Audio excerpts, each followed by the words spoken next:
कभी विधानसभा के अंदर तो कभी किसी इंटरव्यू में बैठकर जो समाजवादी पार्टी की बागी विधायक है यानी पूजा पाल, वो योगी आदित्यनाथ की तारीफ करती रही। वो ठीक है, आपका हृदय परिवर्तन हुआ या नहीं हुआ, उसकी पोल भी खुल चुकी है कि वाकई आप अपने पति राजू पाल की हत्या के मामले को लेकर ज्यादा विचलित थी या वाकई आपको राजनीतिक महत्वाकांक्षाएं थी, वो अलग मसला है, आगे बात करेंगे। लेकिन ताजा तरीन उन्होंने जो बयान दिया उसके बाद अब पूजा पाल की मुश्किलें बढ़ने जा रही हैं। दरअसल धुरंधर फिल्म का जिक्र करके उन्होंने अतीक अहमद के नाम पर अखिलेश यादव पर जो तंज कसा है उसकी न केवल धज्जियां उड़ेंगी आज, लेकिन इसके साथ साथ आपको दिखाऊंगा अखिलेश यादव ने एक बड़ा ऐलान अब पूजा पाल को लेकर किया है। अमूमन आरोप प्रत्यारोप सियासत में लगते रहते हैं, लेकिन जिस तरह की शब्दावली का इस बार इस्तेमाल पूजा पाल ने किया और उस पर पहली दफा यह है कि अखिलेश यादव की जो प्रतिक्रिया आई है उससे टेंशन में आ गई है। तो क्या 2027 का चुनाव नहीं लड़ेंगी पूजा पाल? वजह बताता हूं। नमस्कार, मैं हूं प्रज्वल गौतम और आप देख रहे हैं न्यूज सर्किल।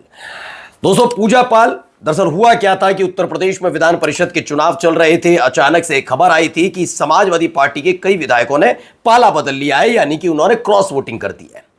ज्यादातर क्रॉस वोटिंग करने वाले विधायकों पर कार्रवाई हुई थी, उनमें एक पूजा पाल भी शामिल थी। यही नहीं, इस बीच पल्लवी पटेल को लेकर भी खबर आई थी। पूजा पाल इस बात को लेकर आश्वस्त नजर आ रही थी कि अखिलेश यादव उनके खिलाफ कार्रवाई नहीं करेंगे, जैसे पल्लवी पटेल के खिलाफ नहीं की थी, यानी उनकी विधानसभा की सदस्यता लेकर। लेकिन हो गया उल्टा। अब पिछले कुछ दिनों से, खास तौर पर जब से अतीक अहमद वाला मामला हुआ है, तब से पूजा पाल लगातार कई तरह के बयान दे रही हैं। इन सब के बीच अभी धुरंधर 2 फिल्म आई, उसको लेकर उन्होंने एक बयान दे डाला। उस बयान में उन्होंने कहा कि अखिलेश यादव के सबसे बड़े फाइनेंसर की मौत हो गई, यानी अतीक अहमद की, इसलिए वो दुखी हैं। पहले तो मैं पूजा पाल को एक बात बता दूं कि कम से कम आपको राजनीतिक तौर पर यह देखना चाहिए और समझना चाहिए कि भाई जो बात आप कह रहे हैं उसमें सच्चाई कितनी है।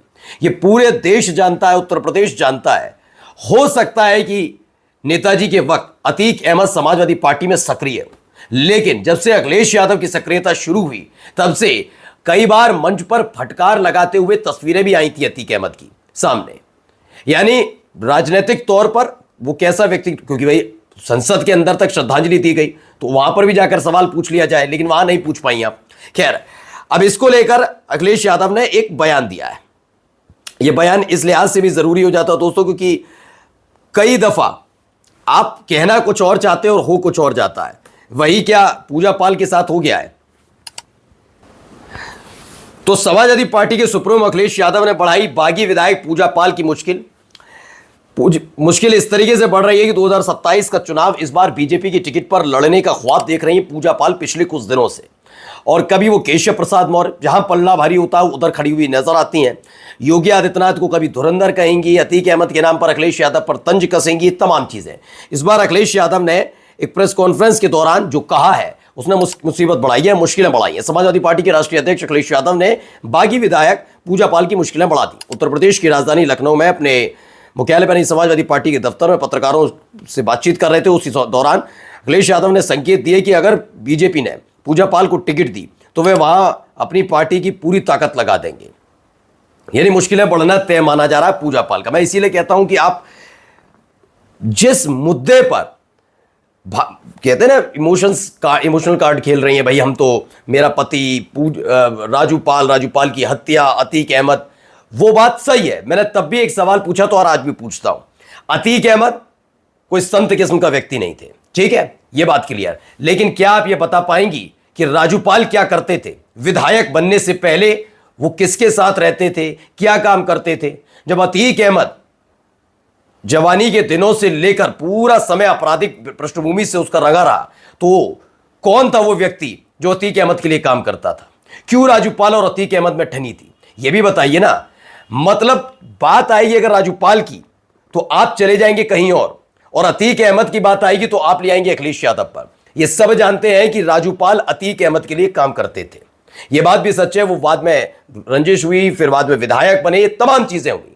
लेकिन सवाल तो यह भी उठता है कि अगर आपको पता था कि राजू पाल हत्याकांड में आरोपी अतीक अहमद का भाई, दोनों समाजवादी पार्टी में बहुत पुरजोर तरीके से पैंट बना कर रहे, ये क्लियर बात थी ना, वो बीएसपी के उस समय विधायक थे आपके पति। तो ये मुझे बता दिए, फिर आप समाजवादी पार्टी में क्या कर रही थी? आप समाजवादी पार्टी की टिकट पर चुनाव क्यों लड़ी?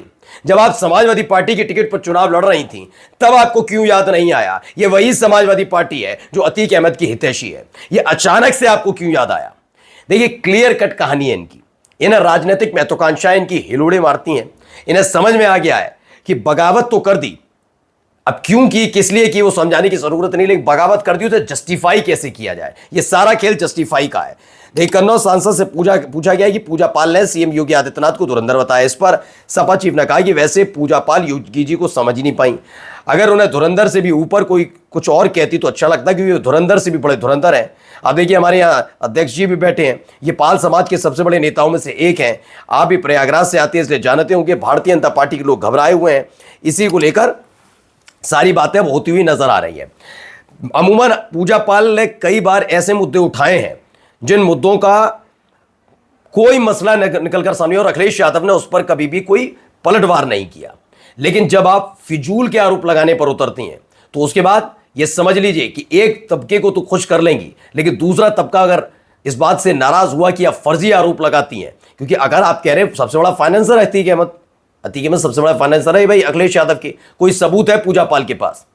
पूजा पाल के पास एक सबूत लाकर दिखा दें कि अतीक अहमद अखिलेश यादव के फाइनेंसर रहे।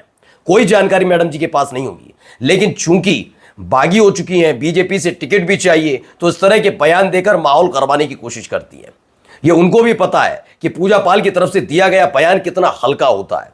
कोई लेना देना नहीं, ना तथ्यों से लेना देना, ना राजनीतिक तौर पर वो सटीक माना जाता है। किसी भी तरह की जानकारी पूजा पाल के पास होती नहीं है। वरना आप बताइए कि समाजवादी पार्टी में रहने वाले अतीक अहमद जहां दबदबा हुआ करता था, जो पार्टी एज पर द पूजा पाल वो कहती हैं कि अखिलेश यादव के और समाजवादी पार्टी के सबसे बड़े फाइनेंसर थे, तो उसी समाजवादी पार्टी की टिकट पर चुनाव क्यों लड़ी? क्यों टिकट पर चुनाव लड़ी? तब आपको अपने पति राजू पाल की याद नहीं आई थी कि जिस समाजवादी पार्टी का एक बड़का नेता है रहे अतीक अहमद, उसी दौर में उसी समाजवादी पार्टी की टिकट पर चुनाव लड़े। तब आपको, क्योंकि आपकी सिर्फ और सिर्फ राजनीतिक महत्वाकांक्षाएं थी, इसके अलावा कुछ नहीं है। इससे पहले भी इन्होंने कई तरह के बयान दिए। मैंने तब भी इनसे सवाल पूछा था कि बिल्कुल उसी स्टाइल में 1995 में जवाहरलाल हत्याकांड जब हुआ था तब उस पर कुछ क्यों नहीं बोली? उसका जो आरोपी था वो बीजेपी का नेता है, जिस पर प्यार और लाड़ किसी और ने नहीं, योगी आदित्यनाथ ने लुटाया था। तब कुछ क्यों नहीं बोली? ये बोलना चाहिए था आपको। खैर, मुसीबत बढ़ने जा रही है, क्योंकि एक तरफ वो हाथ पैर मार रही हैं, बयान दे रही हैं, नए नए तरह के बयान देकर माहौल में करवाने की कोशिश कर रही हैं। लेकिन इस बार ये बात अखिलेश यादव को बुरी लग गई कि भाई ये तथ्यात्मक बात ना करके सिर्फ गुमराह करने वाले और झूठे आरोप लगाए जा रहे हैं। तो क्या इस बार का चुनाव नहीं लड़ेंगी पूजा पाल? क्योंकि अखिलेश यादव ने अगर कुछ कहा है तो कैंपेन भी जबरदस्त होगा। नमस्कार।